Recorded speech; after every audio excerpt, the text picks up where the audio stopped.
Hey everyone, welcome back to this chess video. So today I actually have I think it's a funny story. Maybe my opponent didn't, but I thought it was kind of funny. This is actually the game that got me to over 2300 over the board. Now, the reason this is kind of a funny story is because for those who know me, I am not that rating. And, it's kind of funny because when I did this, I was only like maybe 1500 chess.com rating, which is, pretty good in itself, but nowhere near 2300. So, how did this story exactly happen? So, this was an over the board tournament. And so, if you play in the, regular international events, it would be FIDE. In my case, I live in the USA. And so we go by USCF, which stands for United States Chess Federation. And just like FIDE, you get a provisional rating where you're unrated before you actually get to your rating. And so in this case, it was a provisional game. It was my very first over the board game I'd played. And how it works for the ratings is if you have a regular, whatever your rating of your opponent is, if you win that game, your rating is technically 400 points above that. And if you lose that game, you're technically 400 points below that. So if you play like a 1500 in your very first game over the board, then if you win that 1500 opponent game, you're actually now rated 1900. And if you lose, well, now you're rated 1100, and so it goes both ways. And it's an attempt to try and stabilize your rating quickly. Now, you can see by, the rating that I listed here, my opponent was about 1950, my very first game. It was just a small local tournament. I had played over the board before, but only at my local club. This was my first ever event, so it was nerve-wracking enough, and then I get this very tough opponent. But of course, I do win that game, and so as comically as it is, I would have 2350 or so over the board rating, after that one game. Now, it's actually kind of funny because, of course, I knew it was a joke when I won. It's like, come on, this is so crazy.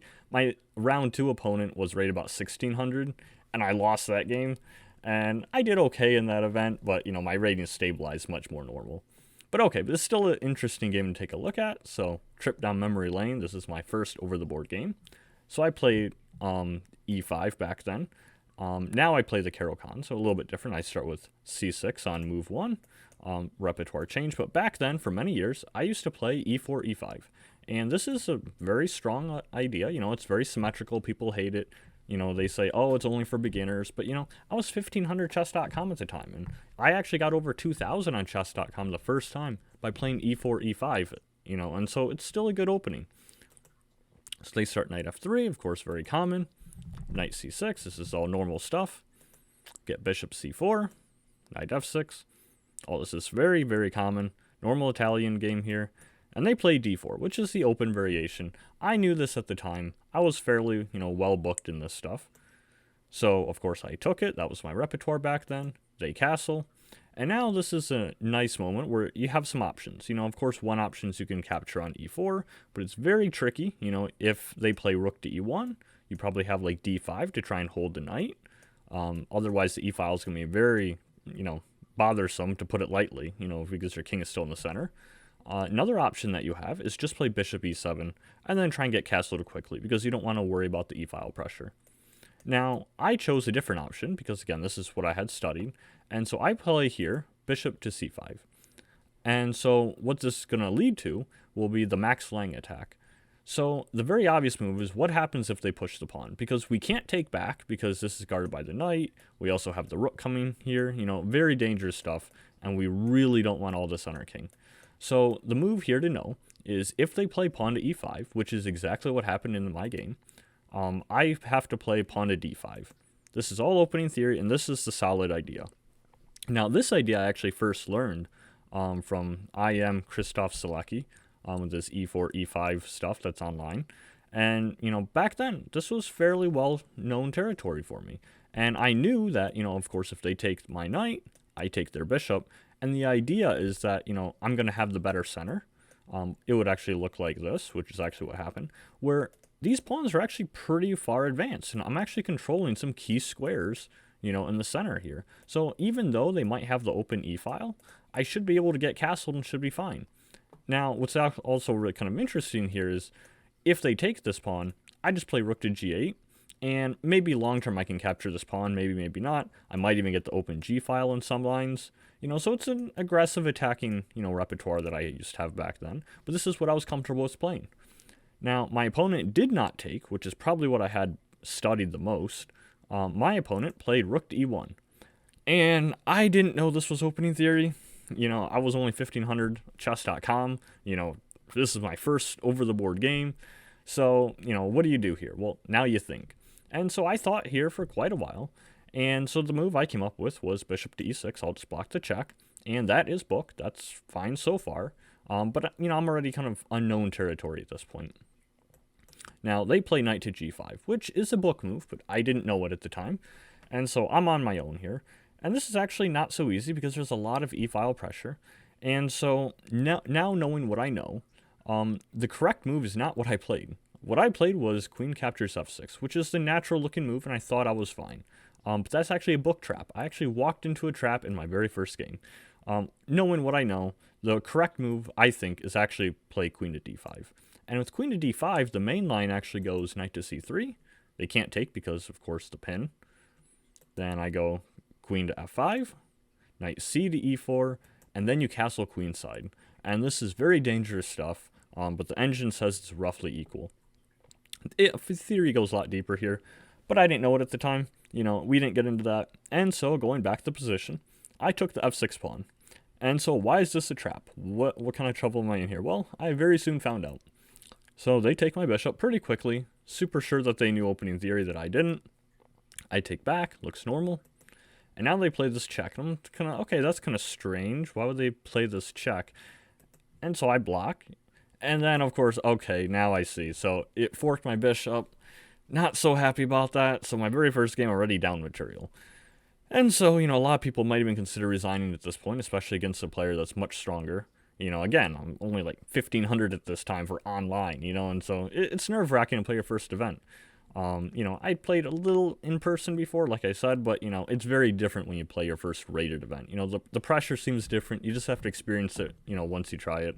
But I really considered resigning here because I'm down, nothing. I dropped a piece out of the opening, and that's pretty frustrating. But, I thought I'm going to try and stick in there. I'm going to try and play on a little bit, see what happens. So I'm only down 1 point. Maybe it might not be too bad. And so I think, okay, well, my king needs to get castled, so I'll castle. And now I should be okay. I'm thinking, it's only a pawn, not a huge deal. Well, now they play bishop to g5, and it really looks like I'm going to lose more material. And so I had another decent think here. And I thought, okay, well, can I actually play anything and save this somehow? Now I'm really close to resigning. I think, no, I'll think a little bit more. And it's a good thing I did, because I found a way out of this. It looks like they're going to win material by this skewer. But it's actually not. I have queen to f8. And now they can't take my rook because, of course, I get their queen. And so that's actually kind of a nice little resource I found. My opponent was kind of, making a little quiet scoffing noises when they realized, I'd found a swindle out of that. And that kind of gave me hope. In person, you have these small little nuanced things where, they do a little body language thing or a little motion, and all of a sudden you're like, oh, they didn't like this, or and that move's okay. There's all this psychology element you don't have online. And when they did this, it kind of felt like, oh, I've got some kind of renewed hope here. Of course, they're going to trade queens. And so now I take back the rook that would have been captured, so that's nice. So I didn't lose material from the skewer. I'm only down by a pawn. It's not good, but, it is what it is. Now, I thought they would capture this e6 pawn next, which they probably could have. That would have been fine. But instead, they decided to go after my center, because, to be fair, it is pretty strong looking. And so they actually did this in a really clever way, I think. They went knight to a3. And this is much better than knight to d2, because knight d2, maybe I can actually do something about this pawn. But here, how would I defend this pawn? Like, if they played the knight to d2, the normal move to defend my pawn would be something like pawn to b5, securing this.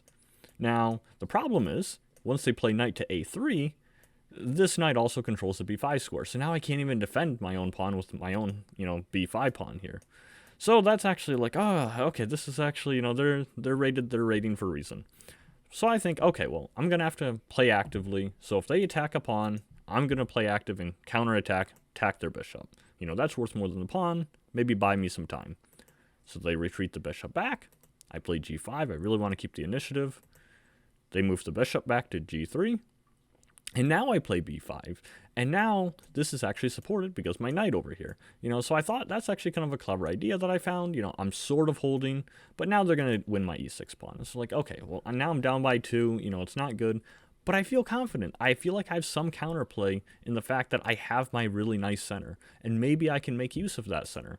It's not a good position, but I'm trying to make the best of it that I can.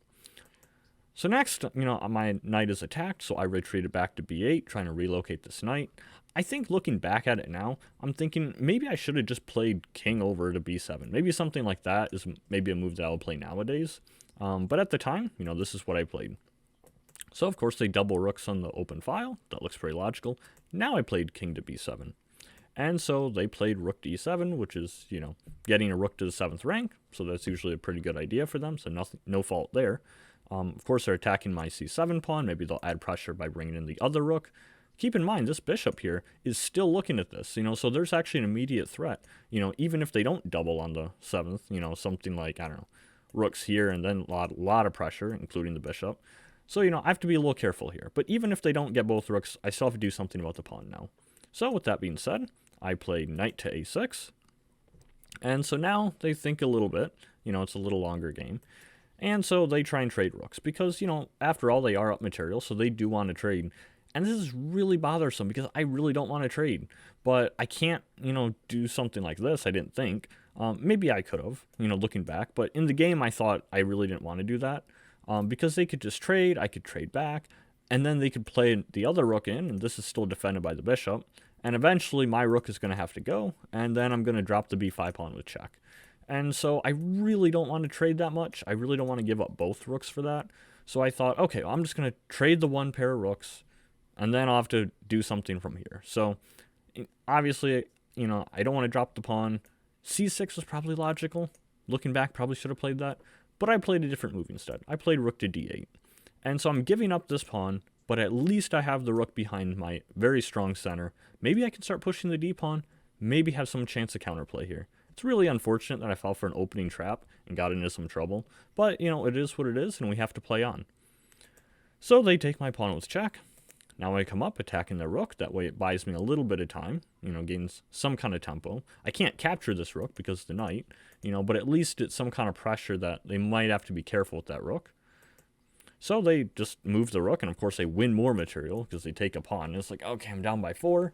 If it wasn't for my, d3 move next, I'd probably be in a lot of trouble.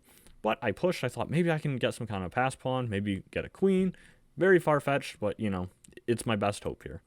So we do trade. Now they play knight c4. And, I'm down by 4 points of material here. But if I push pawn to d2, they really do have to take that, because they don't want to allow me to get a queen. And, moving over here and then trying to capture this way, that's just fancier for no reason. So I think it's better that after here, they just capture. In fact, I think that's the only move.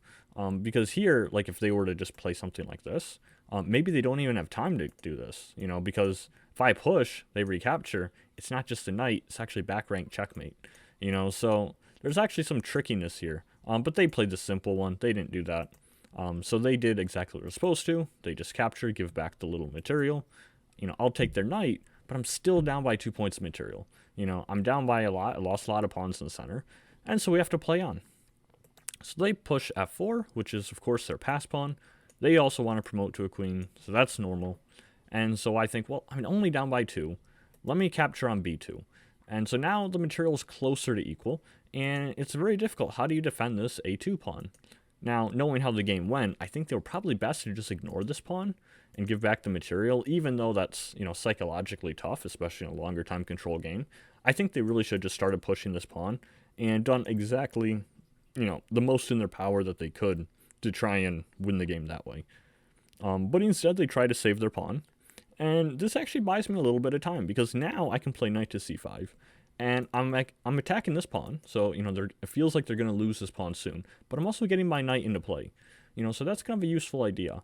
And maybe now my opponent realized that, something like a5, I might eventually be able to chase it down, and that's not really doing much. So my opponent switched gears and they started playing f5, which I think is what they should have done the move before. But now, it doesn't exactly work, because there's one little trick that I have. And I saw this after very little thinking. It was only a few seconds. It wasn't instant, but it was pretty close that I saw it. And so now I'm pretty happy with this because I play rook to b1 check, and they are forced one square. And as soon as they move their king, I was ready to play the next move, and they actually resigned before I even got a chance to play it. The very next move, of course, that I play is knight to e4, and that's going to be a check. It's, going to also win the rook, and now I have a very simple win. And so, they just resign here, and I, just like that, I won my very first over the board game.